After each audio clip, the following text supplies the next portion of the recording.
record. And of course, specifically, we are talking about the key thing about always giving God only our best. Loving God's house and having that zeal and that love for God's house. That's what I've seen in you too, Pastor.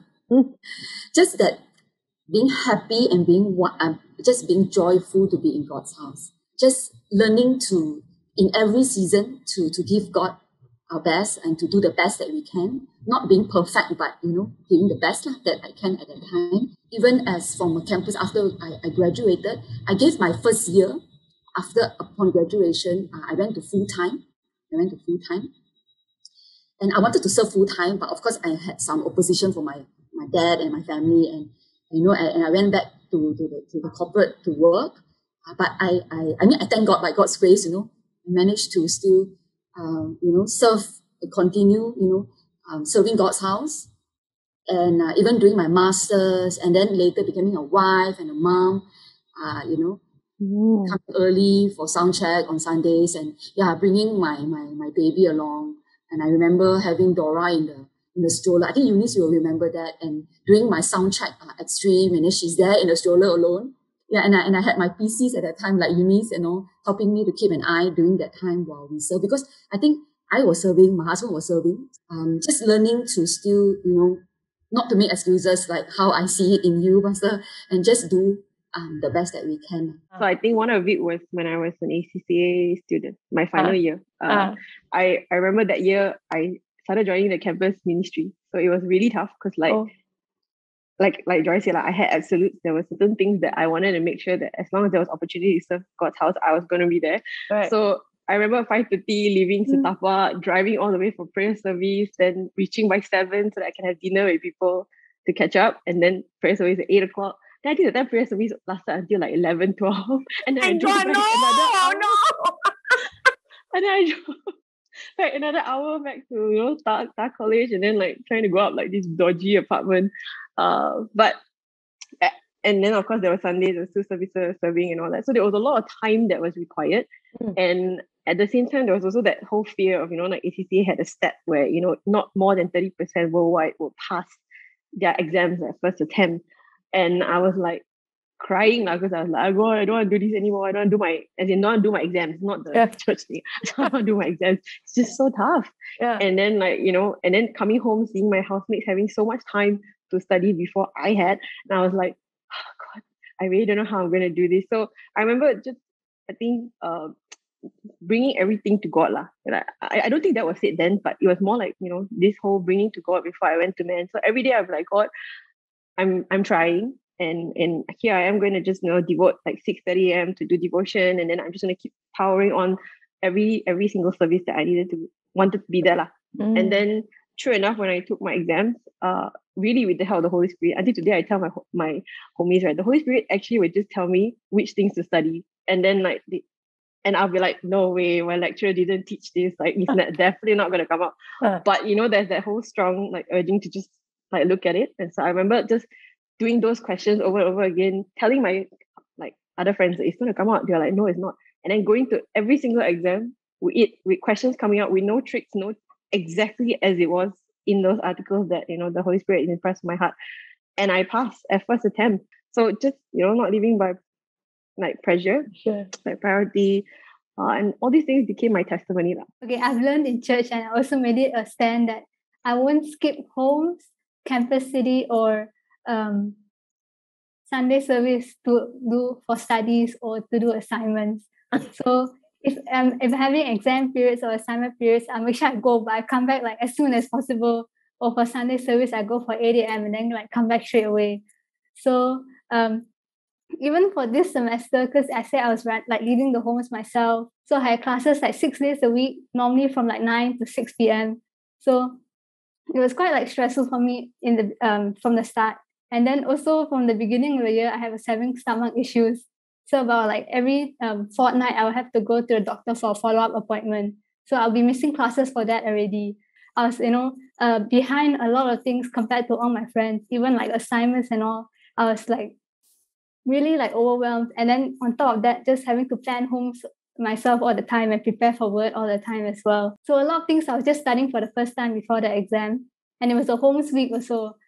And I remember I was like so overwhelmed and stressed that even during my exam papers, I'll be feeling like so nauseous and sick because I just was so tired and like so overwhelmed. I remember telling Eunice that I was really struggling a lot. And I told her at the last minute, and she was like, why didn't you come to me earlier? You know, like, you should have told me this earlier so you don't feel so overwhelmed and so burnt out. And I remember her saying that, giving, like, it's okay to ask for help. And I really, that day when I had homes, I really, really, really wanted to skip homes because I'm like, I have so many things to cover. I'm so behind everything, and homes will take too much time.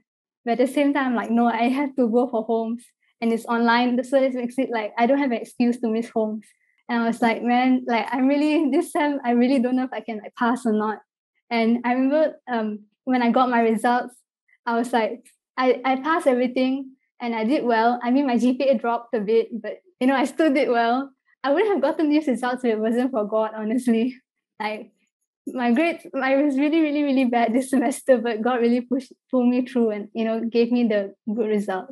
That giving my best isn't just about, taking on a lot of things, but just prioritizing and making sure that I'm pleasing God at the season I'm in.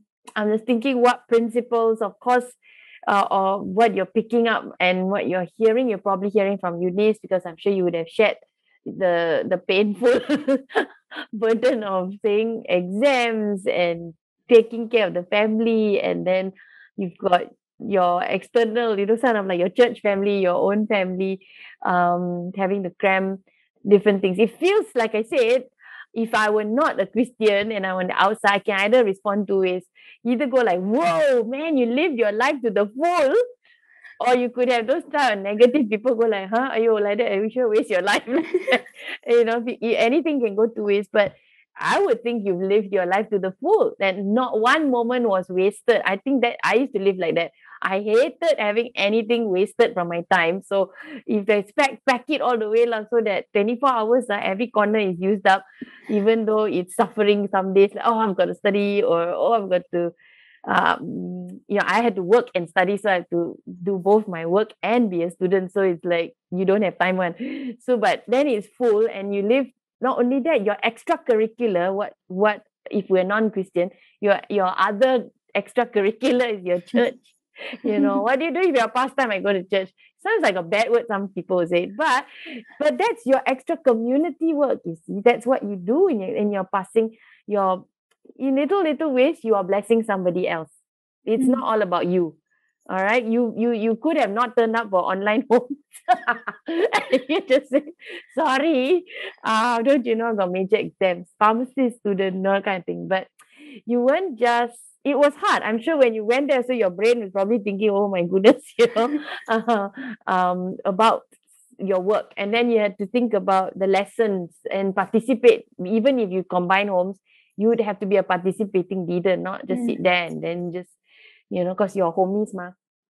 So, so I think it's good that you have something to hold on to, that when you tell yourself, I won't compromise on this, even though in reality we are tempted to be to do less. Yeah.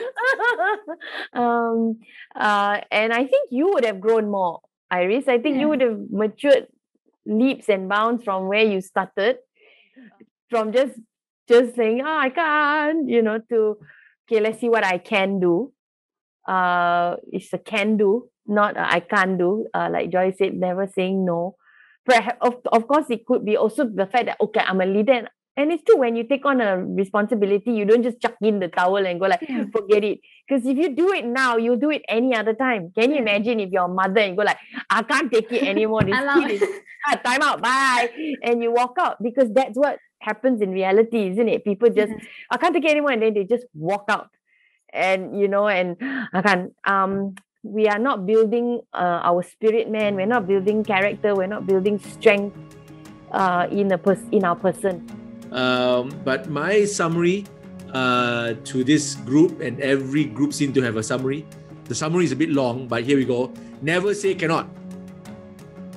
Relentless follow-up. And within the relentless follow-up is not always words, but leading by example. Leading by example and living by priorities.